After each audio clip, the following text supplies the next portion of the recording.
男人为了逃避债主的追杀，却无意躲进了20亿的古董衣柜。而等他再次打开衣柜，听到他了，自己竟然被搬进了陌生人的家里。可还不等他准备离开，就听到楼下传来主人的声音。情急之下，他只好以最快的速度躲进床底，祈求不被主人发现。可万万没想到，他竟然从男女主人的对话中获得了一个可以逆天改命的机会。原来他们不打算使用衣柜，而是将它摆在房间当做一件艺术品。这潜意识让他有了不离开这里的理由。直到午夜时分，他趁着男女主人熟睡后，悄悄从床底爬了出来，赶忙潜入厕所，释放他5-6个小时的存货。可如果直接使用马桶肯定不行，于是他又转身走向对面的洗手台，这才彻底放飞了自我。等他解决完前列腺的问题，又再次返回主人的房间，准备在床底下先简单对付一晚。第二天，他就被屋主人的闹铃惊醒。主人很快就开始洗漱，并且煮起了咖啡，而他却躲在床底下静静等待，直到所有人都离开房子，他才从床底下不紧不慢地爬了出来。在确认完房子没有人后，他也开始了自己的一系列骚操作。先打开冰箱，取出里面的牛奶，简单品尝了一下，发现很是新鲜，然后取走剩下的饼干，顺便拿了个小杯子，开始坐在餐桌上享受起了早餐。等他彻底得到满足后，又开始洗漱起自己用过的杯子。可看见主人吃完未来得及洗漱的盘子，他又下意识地开始清洗起来。不得不说，他的细致程度完全不亚于一个合格的保姆。可这还不只是他的优点。随后他又来到杂物间，在简单的巡视一番后，心中萌生了一个大胆的想法。他穿上一件稍微紧身的运动服，拿出一盒找到的磁带，随手就放进了收音机里播放。而他接下来要做的事，却能直接震碎你的三观。他把那个巨大的古董衣柜一开，将后面的柜门直接拆下，然后卸掉古董柜后面的背板，将整个古董柜与衣柜连成一体，制作出一个灵活的按键，能方便自己从里面随意进出。可突然外面传来异响，他赶忙挂好主人的衣物，然后从柜子里钻进去，直通到最后面的大衣柜，紧接着移动古董柜的背板，并用细小的木栓固定。本以为他的做法天衣无缝，却全然不知早已在这个家留下了不可磨灭的痕迹。女主人回来后第一时间就发现不对，明明是一片狼藉的橱柜，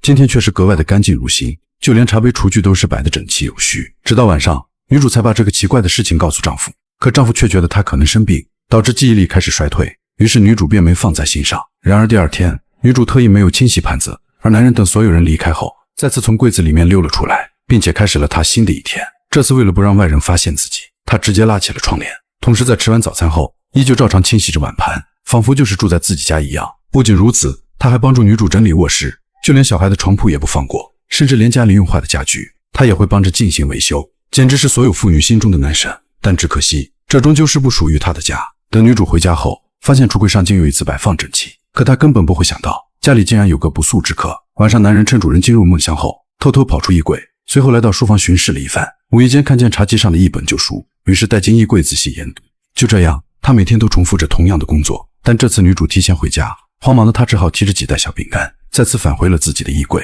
直到半夜，男人因为在柜子憋得太久，不得不出来放水，结果刚走几步就被女主人的女儿发现，他赶忙把头缩了回去。然而就在他以为即将暴露时，对方却以为自己眼花，掉头径直的走了。男人悬着的心这才放了下来。直到第二天，女主的一个电话让他彻底凉透。他告诉自己的母亲，感觉家里似乎还有个人存在。自从把爷爷的柜子搬回家，总会有个人给自己铺床洗碗，并把家里打扫得干干净净，想必是爷爷在天之灵。当女主提到自己研读爷爷的书时，男人立马有了探索之心，于是在主人不在家的时候，他便来到书房开始寻找那本书。当他翻开那本旧书时，却发现了里面夹着一份手稿，同时还附带着一张女主和哥哥的照片。原来那老旧的衣柜是爷爷去世后留下的遗产，而那个看似普通的衣柜却蕴含着女主对哥哥的思念之情。但凡遇到不开心的事情，她都会和哥哥躲进衣柜玩耍，消除自己不安的心。然而说什么来什么，女主今天突然打开衣柜，像小时候一样的躲了进去。可为了找回儿时的记忆，她把最后一道柜门也关上，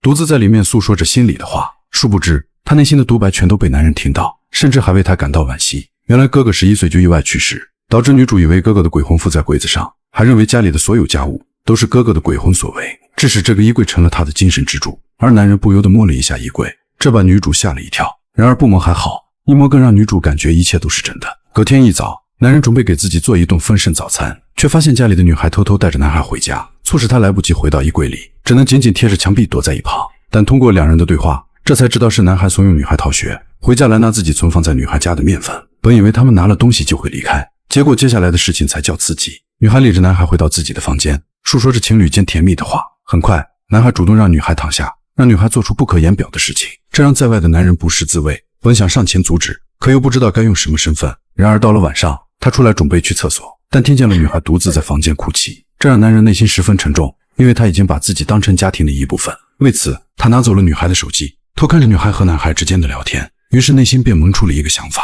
等所有人离开房子后，他就把男孩骗到了家里来，打算以女孩父亲的身份教育这个满身脾气的男孩。正当男孩刚坐下，他就表露出要找麻烦的状态，而男孩因为女孩不在家，就想赶紧先离开。可令他没想到的是，男人竟然表示房门已经反锁，没有钥匙是根本无法打开。无奈男孩只能再次坐下，准备开始两个男人之间的对话。男人掏出女孩的手机，让男孩不要把女孩当作玩具，同时不要再和女孩有任何瓜葛。可男孩也不是个软蛋，对男人的警告根本不屑一顾，还耻笑他在算个什么东西。这顿时气的男人一把掐住他的脖子，不断念着我会杀了你的话。这瞬间吓到了男孩，紧接着又拿起女孩的电话，表示要给男孩的家长打去电话。这瞬间让男孩服软，表示自己再也不会和女孩联系。男人眼看计划已经得逞，便让男孩赶紧离开这个家。显然，作为一个家长，男人确实当得非常的合格，可那又能怎么样呢？毕竟他在这个家只能算是外人。这天女主人提前回家，她偷偷来到衣柜旁自言自语，谈论着自己内心深处的事情，甚至把柜子当成了最后的精神寄托，就像爱人一般倾诉心声。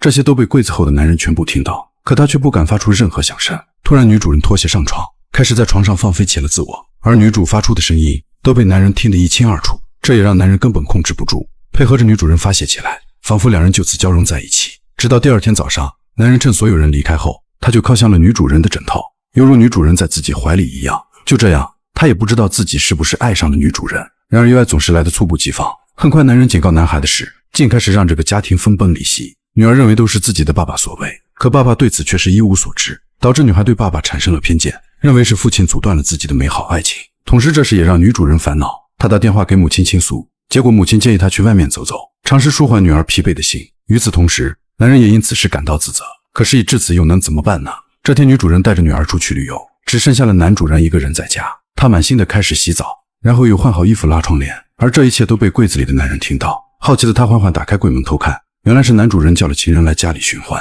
这瞬间引起了他的不满，没想到男主人竟然背叛女主，可他也依旧无可奈何。但好在两人的亲密对话被他听得一清二楚，原来男主人最怕被黄蜂叮咬，一旦叮咬后没及时得到抢救的话，就会暴毙而亡。同时他还从男人的口中得知，女主人的哥哥也是因黄蜂叮咬而死，这顿时让男人有了杀心。于是第二天趁男主人离开房子，他偷偷打开了电脑，在上面寻找起捕捉黄蜂的方法，随后便拿来矿泉水瓶，将上下部分切开，然后倒入一些小块的肉末，并将其放进院子里，坐等黄蜂们慢慢踏入陷阱。等收集的数量足够多后，他便用烟熏晕黄蜂，然后将男主吃剩的食物倒进垃圾桶，顺便把黄蜂也一起倒入。直到第二天，男主又带着情人来到家里寻欢，直到情人离开后，男主便开始清理战场。突然他想到自己厨房的垃圾没倒，便跑向楼下，来到厨房开始清理起来。可刚打开垃圾桶，苏醒的黄蜂瞬间一拥而上，惹得男主人哭爹喊娘。没一会儿的功夫，男主人就倒地不起。听着外面男主人的惨叫声，男人这时走出了衣柜，他来到楼下查看男主人的状况。